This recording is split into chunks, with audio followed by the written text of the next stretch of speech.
Alger chaîne 3, le journal. Bonjour Fatima Sharaf, mesdames, messieurs, bonjour. Et au sommaire de la matinale de ce samedi 10 mai, la commémoration du 80e anniversaire des massacres du 8 mai 45. Le ministre des Moudjahidines, à Sétif, aujourd'hui, au lieu de ces massacres, il présidera une cérémonie en présence de la délégation de parlementaires français. Une présence et un signal fort. La France doit reconnaître ce qui est considéré comme étant des crimes d'État. C'est le 52e anniversaire de la création du Front Polisario, un parcours jalonné de victoires et d'acquis diplomatiques et d'une lutte armée qui se poursuit. Au Mali, les partis politiques reportent le rassemblement pour exiger de la junte au pouvoir l'annulation du décret portant suspension de leurs activités, mandaté par le Conseil des droits de l'homme, de l'ONU, des experts indépendants pressent les putschistes pour abroger le décret. Les exactions sionistes qui se poursuivent en Palestine, plusieurs Palestiniens sont tombés en martyrs tôt ce matin dans des frappes aériennes sionistes. Il y aura également du football, l'Algérie qui compose son billet pour la phase finale du CHAN après sa victoire sur la Gambie hier, 3-0, et puis entame également de la 25e journée du championnat de Ligue 1. Mesdames, Messieurs, bonjour. L'actualité marquée ce week-end par la commémoration des massacres du 8 mai 45. Au lieu de cette sombre page du colonialisme français, la wilaya de Sétif, le ministre des Moudjahidines et des ayants droit, Laïd El-Biga, y présidera ce samedi une cérémonie commémorant ces massacres perpétrés contre le peuple algérien sorti manifester pacifiquement pour son indépendance et au moment où le monde célébrait la défaite du nazisme et de la théorie de l'inégalité des races qu'on a voulu imposer au monde. Dans la soirée d'hier, Laïd El-Biga, accompagné d'une forte délégation, mais aussi de la délégation de parlementaires français venus assister à la commémoration de ces douloureux événements, a assisté à une opérette sur les souffrances du peuple palestinien et le génocide en cours à Gaza, à la maison de la culture oualibou-madienne. Dans une allocution de bienvenue, le wali de Sétif, Mostafa Limani, est revenu sur la journée de la mémoire et évoqué le passé glorieux de nos valeureux chouhada. Nous nous retrouvons pour commémorer le 80e anniversaire des massacres commis le 8 mai 45. Nous sommes fiers de notre passé glorieux que nos chouhada et nos moudjahidines ont forgé avec leur sang à travers des épopées que l'histoire a écrites. Ils nous ont légué une lourde responsabilité qui nécessite une unification des rangs ainsi que suivre le chemin qu'ils ont tracé. L'Algérie mérite tous les sacrifices pour un avenir meilleur. Sabrina Sbaihi, elle-même originaire de Sétif, fait partie de la délégation de parlementaires français à Sétif. L'occasion pour elle de rappeler le travail entamé par plusieurs parlementaires et associations en France pour faire reconnaître la responsabilité de la France dans ce qui est considéré comme étant des crimes d'État. Ces propos sont recueillis par Mohamed Farouk, notre correspondant permanent à Sétif. Nous, on est 4 parlementaires à avoir travaillé depuis 1 an sur la reconnaissance des massacres de Sétif, de Guelma et Kharata. Mais sachez que vous avez beaucoup plus d'alliés que cela, parce que dans toutes les villes en France, vous avez des élus qui travaillent chaque jour pour faire reconnaître, comme à l'image du maire de Marseille qui vient d'inaugurer un square du 8 mai 45 avec une allée Sétif, une allée Guelma, une allée Kharata en hommage aux victimes qui sont tombées le 8 mai 45. Depuis 1 an, nous avons auditionné des historiens, des descendants de victimes aussi qui sont venus témoigner de leur histoire et de leur famille. Et nous sommes, nous en tout cas, convaincus, et c'est le sens de notre démarche, et c'est pourquoi nous avons écrit au président de la République Emmanuel Macron, afin de demander une reconnaissance pleine et entière des crimes qui ont été commis le 8 mai 45 comme étant des crimes d'État. Et avant de se rendre à Sétif, la délégation de parlementaires français venus assister à cette commémoration a visité hier Jamaa al-Jazair, l'occasion également de rappeler encore une fois la portée de leur présence en Algérie, un message fort quant à l'impératif pour la France de reconnaître ces crimes, Smaïl Mimouni. Les parlementaires français ont exprimé leur solidarité et leur soutien au peuple algérien et ont évoqué aussi le devoir de reconnaître les crimes commis par le colonisateur français en Algérie. Laurent Nardy, député français et représentant du groupe d'amitié France-Algérie à l'Assemblée nationale française. Aujourd'hui, l'importance est de reconnaître les massacres qui ont eu lieu en Algérie à partir du 8 mai 45 et dans les jours et les semaines qui ont suivi. Nous avons souhaité, par le biais de la diplomatie parlementaire, marquer notre présence à l'occasion de cet événement. La reconnaissance des actes passe tout d'abord par le respect du devoir mémoriel. Fatima Kouba, adjointe maire de Com-Calvados en Normandie et membre de l'association franco-algérienne du Renouveau. Il y a un devoir mémoriel, il est essentiel. Il y a eu effectivement des actes, il y a des récits, il y a des témoignages. À l'Assemblée, on a rencontré des moudjahidines et très franchement, leur témoignage m'a beaucoup ému. Ils sont encore ancrés, vous savez, ils ont connaissance de tous les détails. Moi, j'ai eu un moudjahid qui m'a récité le détail détail de ce qui s'est passé sur cette journée du 8 mai 45. Non, on ne peut pas oublier, c'est pas possible. Les représentants du peuple français sont venus en Algérie aussi pour véhiculer des messages de dialogue constructif. Sophie Briand-Gumont, sénatrice des Français établis hors de France. Nous, on voulait envoyer ce message de paix, de respect, de tolérance, d'humanisme pour les Algériens. Le message qu'on transmet à l'extrême droite, on n'est pas venu ici polémiquer en fait. C'est pour se dire les choses sur tous les sujets. On veut rétablir le dialogue et c'est le sens de cette démarche et il fallait qu'on le fasse, en particulier le 8 mai 1945. C'est une date essentielle en Algérie. Sétif, théâtre des douloureux massacres du 8 mai 1945. Et en France, plusieurs organisations et associations françaises ont tenu avant-hier un rassemblement à Strasbourg pour commémorer le 80e anniversaire des massacres du 8 mai 45. Rappelant également que plus de 70 députés du Nouveau Front Populaire et de la France Insoumise ont déposé lundi dernier à l'Assemblée nationale française un document qui appelle à reconnaître ces massacres comme étant un crime d'État perpétré contre des civils. Une proposition de résolution visant à reconnaître et condamner les massacres du 8 mai 45 perpétrés à Sétif Kharata également.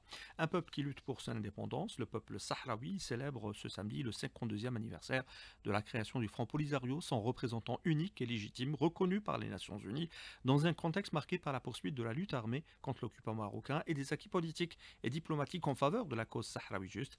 Un anniversaire et des acquis, nous dit Selamo Hamoudi, chargé des affaires politiques du Front Polisario en Espagne. Il en parle à Karima Hasnaoui. Depuis plus de 5 décennies, le Polisario a prouvé qu'il n'était pas seulement un mouvement de libération nationale, mais aussi une organisation politique enracinée, capable de construire des institutions légitimes et d'organiser la société sahraoui en dépit des conditions difficiles, que ce soit dans les camps de réfugiés ou dans les zones libérées. Cet anniversaire intervient sur fond de la poursuite de la guerre ouverte qui a éclaté à nouveau en novembre 2020 suite à la violation par le Maroc du cessez-le-feu dans la région d'Al-Galgarat. Et depuis, les combattants de l'armée populaire de libération sahraoui mènent des batailles quotidiennes contre les positions de l'armée marocaine le long du mur de la honte, signe fort que la lutte ne s'arrêtera pas tant que l'indépendance totale n'est pas acquise. Et puis le Conseil national sahraoui a exprimé son indignation, je cite, et son opposition à la candidature marocaine scandaleuse au prix des Nations Unies. Nelson Mandela la qualifiant d'insulte à l'héritage de cet illustre combattant contre l'oppression. Nous restons dans la région direction le Mali. Une décision des putschistes et une levée de boucliers à l'international mandatée par le Conseil des droits de l'homme des Nations Unies. Des experts indépendants ont pressé les putschistes au pouvoir au Mali d'abroger le décret rendu public mercredi dernier qui suspend les activités des partis politiques et des associations, une mesure qui a plongé le pays dans une grave crise politique. L'adoption d'un projet de loi abrogeant les protections fondamentales de la participation politique par le Conseil des ministres et la signature d'un décret suspendant les activités des partis politiques jusqu'à nouvel ordre constitue une violation directe des droits humains fondamentaux, rappelle le groupe d'experts prévu pour hier à Bamako. Le meeting des partis politiques maliens a été reporté. La coalition des partis dénonce des intimidations et menaces portées par la junte contre les participants. Yahya Sangaré, secrétaire général du parti ADEMA et membre de la coalition politique pour la Constitution, en parle à Karima Hasnaoui. Il faut d'abord que nous parvenions d'abord à maîtriser toutes les manœuvres qui sont en train d'être organisées pour opposer les Maliens. Et nous avons également déposé un recours au niveau de la justice pour une procédure en urgence afin d'annuler la décision liberticide illégale qui a été prise par le gouvernement pour suspendre nos activités. Parce que nous nous battons pour le respect des textes en vigueur au Mali, nous nous battons pour le respect de la Constitution. Nous ne pouvons pas nous poser aujourd'hui à des gens qui ne respectent pas les mêmes textes. Nous avons dit que ce qui a été fait est illégal, mais c'est un gouvernement qui l'a pris. Nous avons déposé un recours. Nous attendons la réponse également de la justice. 8h08 sur les ondes d'Al-Jezra. La situation humanitaire grave que traverse la bande de Gaza évoquée. Le ministre de l'Intérieur, Brahim Red, a reçu hier l'ambassadeur de l'État de Palestine en Algérie, Faiz Abou Aïta. Le diplomate palestinien a salué le soutien constant apporté par le gouvernement et le peuple algérien à la cause palestinienne, ainsi que les positions immuables du président de la République, Abdelmajid Tebboune, et de la diplomatie algérienne en faveur de la défense du peuple palestinien. Par ailleurs, l'administration américaine a annoncé que le président Donald Trump ne se rendra pas dans les territoires palestiniens occupés lors de sa visite dans la région du Moyen-Orient. Le président américain a décidé de couper tout contact avec le Premier ministre du gouvernement d'occupation Benyamin Netanyahou. Sur fond de tension, Trump souhaite se défaire du lobby sioniste dans le règlement des dossiers brûlants dans la région. Les explications de Dimitri Deliani, membre du Conseil révolutionnaire du mouvement Fatah. Il est contacté par Karima Hasnaoui. Cette décision était précédée de plusieurs positions politiques, notamment l'annonce américaine unilatérale d'un cessez-le-feu avec les Houthis, l'ouverture de négociations directes avec Hamas à l'insu de l'occupation israélienne. Il y a quelque temps, le début des négociations avec l'Iran sur l'arme nucléaire sans le consentement ou une coordination avec les Israéliens, et rien qu'hier, les États-Unis ont annoncé qu'ils étaient prêts à fournir à l'Arabie Saoudite les technologies nucléaires nécessaires à un programme nucléaire civil sans lier cela à la normalisation avec l'occupation israélienne comme ce fut le cas à l'époque de Biden. Tous ces indicateurs marquent une divergence de position entre l'administration Trump et le gouvernement d'occupation israélien. Il s'agit là d'une évolution positive. L'actualité internationale, c'est également Islamabad et New Delhi, engagés dans leur pire confrontation militaire depuis des décennies. L'armée pakistanaise a lancé ce matin une riposte contre l'Inde après des frappes visant 3 de ses bases aériennes dans la nuit. Le pétrolier Ineker, relevant du groupe Sonatrach, a effectué avec succès et grande efficacité une opération de sauvetage d'un bateau en détresse au large des frontières maritimes italiennes. Cette opération, qui s'est déroulée mardi dernier, fait suite à la réception par la compagnie Iproc Shipping, filiale de Sonatrach, d'un signal de détresse émis au Centre international de coordination des opérations de sauvetage maritime à Rome par un bateau en difficulté au large des frontières maritimes italiennes, le pétrolier Ineker, qui se trouvait à environ 18 miles nautiques du lieu du signal de détresse et conformément aux protocoles internationaux relatifs aux opérations de recherche et de sauvetage, a immédiatement changé de cap en se dirigeant vers la zone de recherche en coordination directe avec le Centre international de coordination des opérations de sauvetage maritime. Économie, Eni de Sidi Bel Abbès, le fleuron de l'industrie électronique nationale, qui prévoit la production de 2 millions de tablettes électroniques pour l'année 2025. Les précisions avec notre correspondante permanente sur place, Inès Mohamed.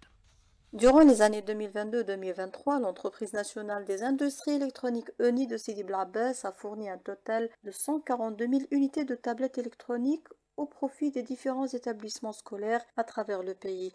Elle s'apprête à fabriquer un quota de 2 millions de tablettes au cours de cette année, détaille le PDG Mohamed Abbas Bourassi. On prévoit la production de 2 millions de tablettes électroniques pour l'année 2025 et 3 millions de tablettes à l'horizon 2029, selon le projet tracé par le président de la République. Car il est prévu, d'ici l'an 2029, de fournir ces tablettes électroniques aux établissements scolaires existants à travers le pays au niveau des 1541 communes. C'est un honneur pour l'entreprise et pour la wilaya de Sidi Bel Abbès. Pour accélérer la cadence de production, il est prévu l'utilisation des unités de production de l'entreprise existante dans la commune de Telag et celle de Ras Elma, affirme le PDG. Pour avoir une capacité de production, des unités d'assemblage au niveau de Telag et même au niveau de Ras Elma, même pour la fabrication de la tablette ou même pour la fabrication du TP. Des travaux d'aménagement étaient entrepris au niveau du site de Telag destinés à la production prochaine de lave-linge. De Sidi Bel Abbès, Inès Mohamed pour Algéchien 3. Et du sport pour terminer, qualification de l'équipe nationale des locaux au CHAN 2025, le championnat d'Afrique des Nations après sa victoire face à la Gambie hier par 3-0. C'était au stade du 19 mai 56 à Annaba. Il y aura également l'entame de la 25e journée du championnat de Ligue 1 avec 3 matchs au programme.